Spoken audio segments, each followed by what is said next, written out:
할렐루야. 오늘 주의 은혜가 함께하길 주의 이름으로 축원드립니다. 하나님은 여러분을 사랑하십니다. 여러분을 지극히 사랑하십니다. 얼마나 하나님 우리를 사랑하실까요? 자기 아들을 십자가에서 못 박아 그 살과 피를 쏟고 찢어서 우리에게 주실 만큼 하나님의 아들의 목숨의 분량과 우리를 사랑하는 그 하나님의 사랑의 분량이 똑같다는 거죠. 저울에다가 딱 달면요, 하나님의 아들의 목숨과 자기 아들을 주어서라도 우리를 살리려고 하는 하나님의 그 사랑의 분량과 우리의 가치가 똑같다는 거죠. 그만큼 사랑하시는 거죠. 하나님께서 우리를 너무너무 사랑하셔요. 그래서 사랑하는 자에게는요, 주려고 해요. 사랑하는 자에게 뺏어가려고 하지 않습니다. 우리도 그렇지만 인간 세상에도 사랑하는 자에게는 자꾸 주려고 합니다. 줘도 자꾸 주고 싶고, 자꾸 주고 싶은 게 사랑하는 자의 그 마음이라는 거죠. 그래서 하나님께서도 저와 여러분들에게 주시려고 해요. 하나님은 우리 것을 뺏어가고 우리 것을 뭡니까? 탈취하는 분이 아니고 그분은 주시는 분, 채우시는 분, 넉넉히 하시는 분, 풍요롭게 채우시는 분. 그래서 요한복음 10장에 보면 그런 말이 있잖아요. 도둑이 온 것은 뺏고 죽이고 탈취하기 위해서 왔지만 나는 양에게 생명을 주기 위해서 왔다는 거죠. 그러니까 주님은 주시기 위해서 오시는 분, 마귀는 뺏어가기 힘쓰는 그런 존재라고 하는 사실을 꼭 기억하시기 바랍니다. 그래서 하나님은 여전히 저와 여러분들에게 주시기 원하시는, 또 주고 계시는 분입니다. 그럼 어떤 사람은 나는 하나님 앞에 받을 자격도 없고 하나님께서는 아마 줄 마음도 없을걸, 나를 보면 하나님께서 줄 마음이 있을까라고 여길지는 모르겠지만 그건 착각이고 오해입니다. 하나님께서는요, 우리의 행위를 보고 그분은 은혜를 주시는 분이 아니에요. 그러면 세상에 지금 이 자리에 구원받을 사람 아무도 없어요. 저부터가 그래요. 우리 행위를 봤다면, 우리의 의로움을 봤다면 구원받을 수가 없어요. 그래서 10편에 보니까 10편 49편에 보니까 하나님의 구원의 선물은 너무 커서 그건 값으로 못 먹여, 값으로 먹일 수 없기 때문에 거저 줬다는 거죠. 그래서 에베소서 2장에는 뭐였습니까? 선물로 줬다는 거죠. 선물은 뭡니까? 그냥 주는 거죠. 그죠? 사랑하기 때문에 그냥 주는 것, 무상으로 주는 걸 선물이라, 대가 없는 걸 선물이라 합니다. 구원은 선물이에요. 우리는 나는 이런데 내가 복 받을 수 있는 자격이 있을까? 내가 이렇게 하는데 하나님께서 복 주실까? 그건 내 생각이고 마귀가 주는 생각이에요. 하나님은 나는 그래도 하나님은 여전히 사랑하시고 나는 그래도 하나님께서 여전히 복 주기 원하시는 그런 분이라는 거죠. 우리는 그런 철저한 믿음을 가지고 하나님 앞에 우리는 전혀 주눅들거나 때로는 우리가 의기소침해지거나 그럴 필요가 없습니다. 우리는 하나님 앞에 당당할 필요가 있어요. 여러분, 부모와 자녀가 생각해 봅시다. 자녀가 부모 앞에요, 항상 당당하잖아요. 잘해준 것도 없고 자식이 부모에게 뭡니까? 해준 것도 없고 뭔가 부모를 도와준 것도 없고 그래도 항상 자녀는 부모 앞에 당당하잖아요. 그죠? 내놔. 그럼 부모가 네가 뭔데 달라고 그래? 그럴 수 있습니까? 내놔 하면 줄 수밖에 없는 거죠. 그게 관계라니까요. 이와 같이 하나님은 우리에게요 그런 관계라는 거죠. 우리는 항상 앞에 당당하게. 아니 자식이 부모 앞에 이제 주눅드는 거 봤습니까? 부끄러운 모습도 없어요. 자식은 부모 앞에 부끄러운 모습도 없어요. 그래서 어떻든 간에 하나님 앞에 그냥 당당하게 나가는 거예요. 그래서 로마서 8장에 보니까요, 하나님의 사랑은 어떤 칼이나 적신이나 환란이라도 우리를 하나님의 사랑에서 끊을 자가 없다는 거죠. 이 세상의 어떤 율법이나 법칙도 하나님이 우리를 사랑하는 그 사랑은 끊을 수가 없는 거죠. 그만큼 끈끈한 사랑이라는 거죠. 그런데 얼마만큼 그 사랑이 크냐? 인간의 사랑은 끊어질 수도 있어요. 끊어질 수는 없는데 성경 이사야에서 말하기를 자식이 부모에게 특별한 존재이기 때문에 부모는 자식을 버릴 수가 없어요. 부모가 자식 버리는 부모 아무도 없어요. 간혹 그럴 수는 있는지는 몰라도 근데 아마 일반적으로 그럴 수는 없어요. 근데 성경 뭐라고 말하냐? 자, 부모는 자식을 버릴 수는 있을지는 몰라도 하나님은 절대로 버리지 않는다는 거죠.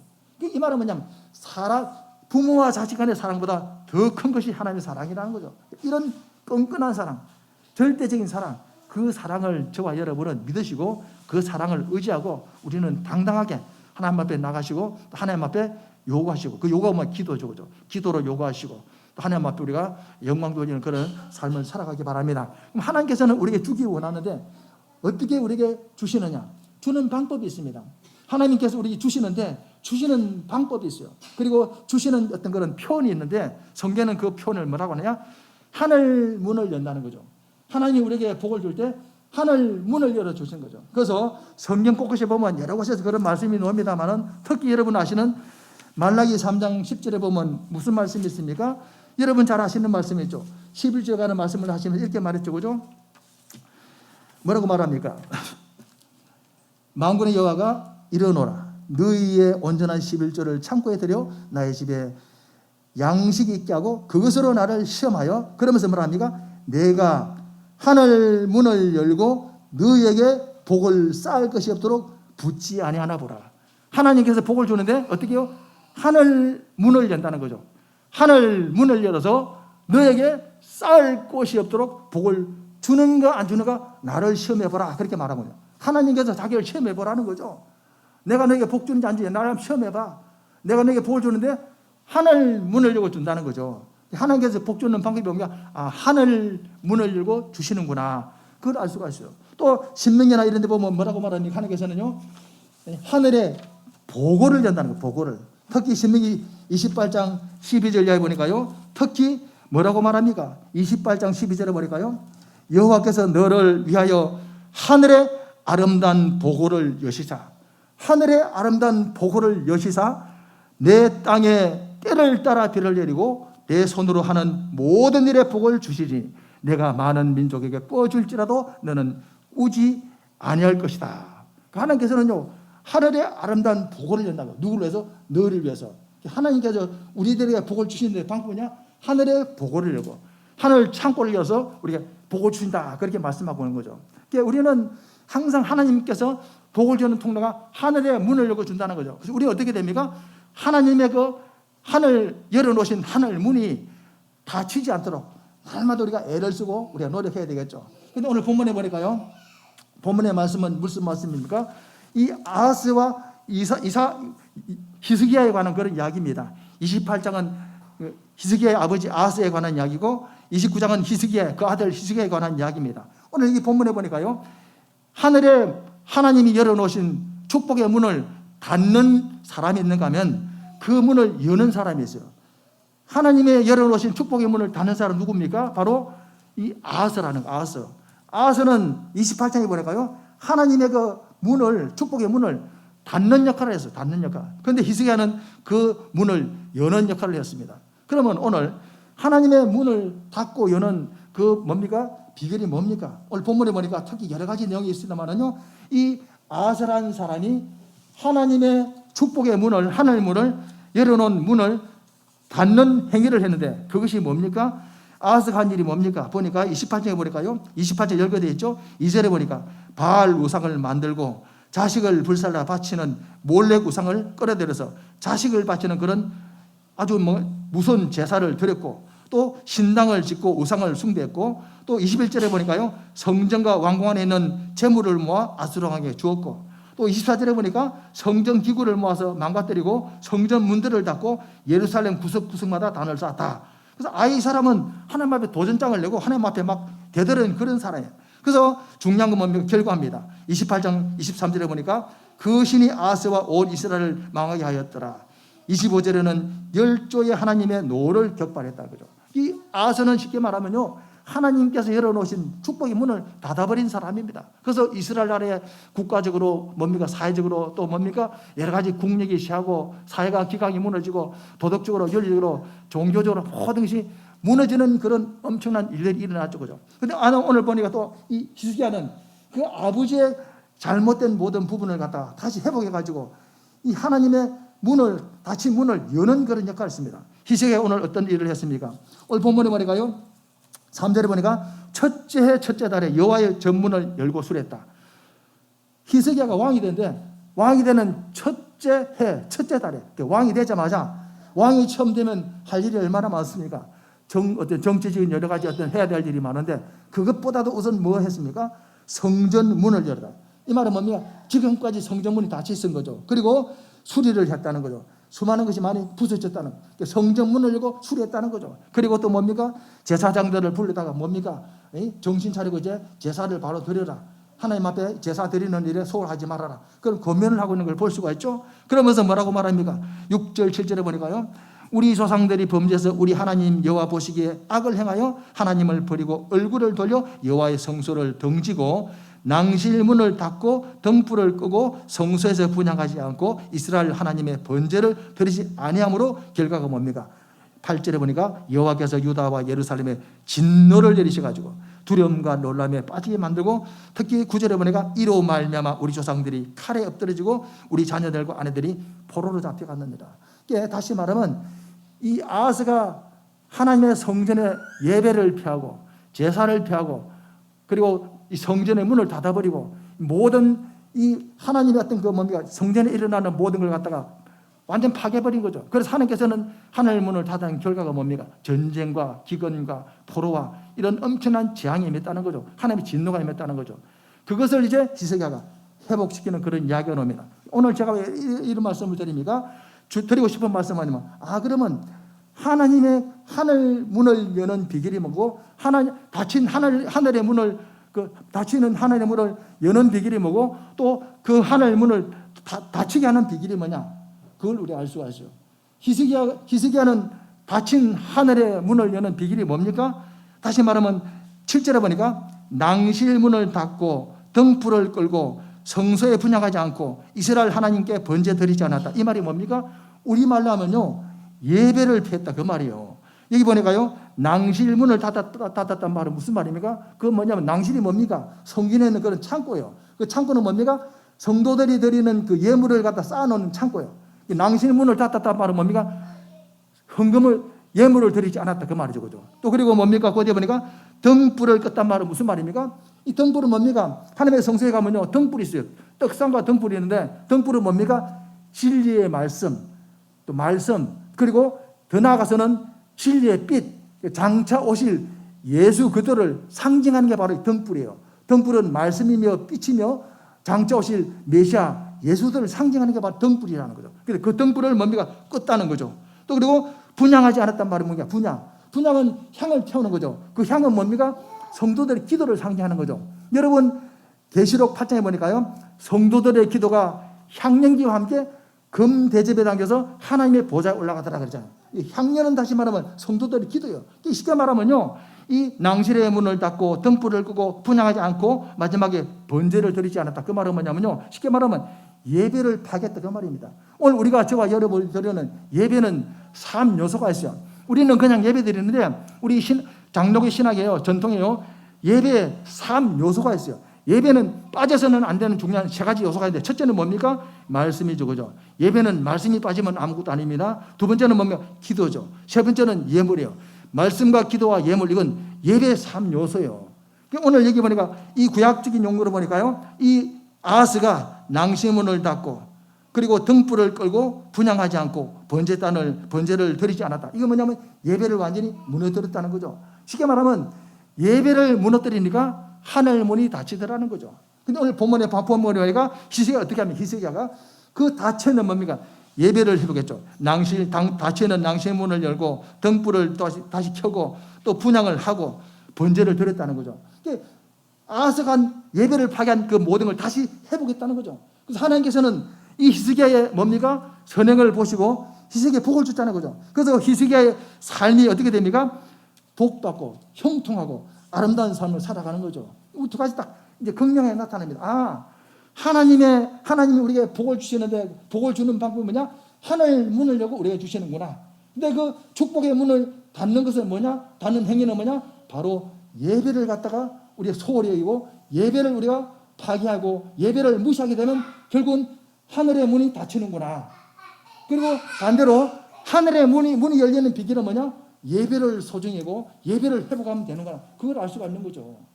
그러면 하늘 문이 닫힌단 말이 얼마나 우리에게 무슨 말인지. 하늘 문이 닫히면 어떤 일이 일어납니까? 여러 가지 많은 일이 일어납니다만 시간상 간단하게 봤었는요. 첫째는요. 말씀이 계시가 닫혀버려요. 말씀이 임하지를 않아요. 말씀이 임하지 않는단 말이 무슨 말입니까? 하늘 문이 닫히면요. 말씀이 안 임해요. 말씀이 안 임하면 어떻게 됩니까? 깜깜한 시대가 되고 깜깜한 인생이 되는 거죠. 그죠? 우리가 사무엘상 3장에 보면 무슨 말씀입니까? 엘리의 시대는 말씀이 희귀했다는 거죠. 그 말은 무슨 말입니까? 하나님의 계시가 닫혀버린 거죠. 왜입니까? 엘리 제사장의 아들들이 범죄했잖아, 그죠? 성전에 뭡니까? 예배를 멸시하고 성전 예배를 갖다가 우습게 여기고 그랬잖아요, 그죠? 그 영적으로 깜깜해져 가지고 말씀이 닫혀버린 거죠, 그죠? 그래서 엘리 사무엘상 3장 보니까 엘리 시대는 말씀이 희귀하여 그랬잖아요, 그죠? 말씀이 희귀하여. 쉽게 말하면 하늘 문이 닫히면 말씀의 계시가 없는 거죠. 그럼 말씀의 계시가 없단 말은 무슨 말입니까? 사람은요 이 다시 어둠을 분별하지 못하는 존재입니다. 여러분 간단한 예를 들면요, 우리가 곤충 세계에 보면요, 이 귀뚜라미는요 이 더듬이 가만히 보시면 이 더듬이가 있는데 귀뚜라미는요 이 더듬이를 가지고 막 이렇게 찾아가요. 더듬이. 근데 만약에 귀뚜라미 더듬이를 잘라버리면요 귀뚜라미는 방향 감각을 잊어버리고 뺑뺑뺑 돌아가고 가지를 못해요. 이 귀뚜라미 이거 개미도요 요 조그마한 게 있는데 요거 막 이러다 계속 이러잖아, 그죠? 그러면서 막 갑니다. 이리 가다 또 이리 가고. 이게 뭐냐면 더듬이요. 요거 딱 잘라버리면 가다가 계속 그 자리 빙 돌아요. 이게 방향 감각이라니까요. 고양이가 보면 여기 보면요 촉수랑이 있어가지고 수염이 있어요. 고양이는 낮에는 눈을 보지만 밤에는 깜깜한데 못 보잖아요. 이 촉수가요 아주 민감해가지고 그걸 감각으로 딱 이 먹이도 딱딱 이 거리를 조정하는 거죠. 이런 아주 민감한 그런 부분인데 요걸 잘라버리면요 방향 감각이 없고 이 감각이 없는 거죠. 이와 같이 인생도 하나님의 말씀이 바로 우리 인생의 촉수예요. 촉수. 우리 방향 감각을 지시해주는 인생의 내비게이션이에요. 차가 내비게이션에서 막 방향 감각이 없잖아요, 그죠? 이와 같이 하나님의 말씀은 우리 인생의 이기라는 이거. 그래서 시편 우리가 뭡니까? 119편을 보니까 주의 말씀은 내 길의 등이요 빛이라는 거죠. 우리 인생의 빛이고 길이라는 거죠. 빛이고 길이 뭡니까? 인생을 조명해주고 갈 길을 밝혀주는 그거라는 거죠. 말씀의 구름기둥, 불기둥이라는 거죠. 이 촉수가 서면 곤충도 막 방향 감각이 없듯이 인생도 말씀이 없으면 뭡니까? 헤매는 거죠. 막 우왕장, 부왕장, 깜깜한 시대가 되는 거죠. 얼마나 무슨 약입니까? 바로 하늘 문이 닫히면 가장 먼저는 이 말씀의 계시가 끊어져 버리는 거죠. 깜깜한 시대가 되고 개인도 깜깜한 인생이 되고 방황하는 인생이 되고 마는 거죠. 두 번째는 뭡니까? 기도의 문이 닫혀요. 기도란 무엇입니까? 우리는 기도는 뭐 해도 되고 안 해도 되고 하나의 어떤 취사 선택의 어떤 상황으로 생각하고 있는데 아니에요. 기도는요 우리에게 준 하나님의 가장 큰 권리면서도 축복입니다. 우리가 하나님 앞에 요구하는 권리 중에 가장 큰 권리가 뭐냐? 자녀로서 아버지에게 요구하는 권리 중에 가장 큰 권리가 기도예요. 기도는 권리라니까요. 그리고 기도는 뭡니까? 하나님께서 우리에게 의무예요, 의무. 하나님께는 기도가 우리의 기도를 들어줄 의무가 있는 거고 우리는 요구할 권리가 있는 거죠. 그만큼 중요한 겁니다. 그리고 우리가 인생 살아가다 보면 어떻습니까? 힘들고 어렵고 답답할 때가 있잖아요. 그때 어떻게 합니까? 하나님의 기도에 전해놔가지고 엎드려 기도하잖아요. 그럼 하나님께서 은혜를 주셔가지고 우리를 회복시키죠. 기도라고 하는 영적인 행동을 통해서 회복되는 거죠. 갑갑하고 담담한데 내가 마음으로 막 회복돼야지. 내가 다시 용기를 가져야지. 됩니까? 안 돼요. 사람은 영적인 존재이기 때문에 힘들고 어려울 때 하나님 전에다가 막 기도하고 그러면요. 그때 하나님께 은혜를 주시는 거죠. 성경에 나와있잖아요. 한나도 그랬을 거죠. 많은 사람들이 좌절했던 사람이 기도의 자리에 나가서 힘을 얻잖아, 그죠? 그런데 하나님의 문이 닫히면 기도의 문이 닫히는 거죠. 다시 말하면 하나님으로부터 오는 은혜를 경험 못하는 거죠. 그럼 어떻게 되겠습니까? 먹이가 없는 짐승이 얼마나 답답한 공고한 삶을 살아갑니다. 그와 같이 그냥 공고한 삶을 살아갈 수밖에 없는 거죠. 드릴 말씀 많아요. 다시 말하면 우리는 하나님이 복주는 통로, 하나님의 문을 닫는 행위를 하면 안 됩니다. 우리는 하나님의 그 축복의 문이 닫히지 않도록 해야 되는 거죠. 그걸 닫히지 않도록 하는 방법이 뭔가? 예배를 사랑하고 희생하처럼 예배를 사랑하고 예배를 존중하고 예배를 우리가 드리는 그런 삶을 살아갈 때 하나님은 예배를 통해서 복을 주시는 거죠. 그거요. 그게 하나님의 축복의 방법이에요.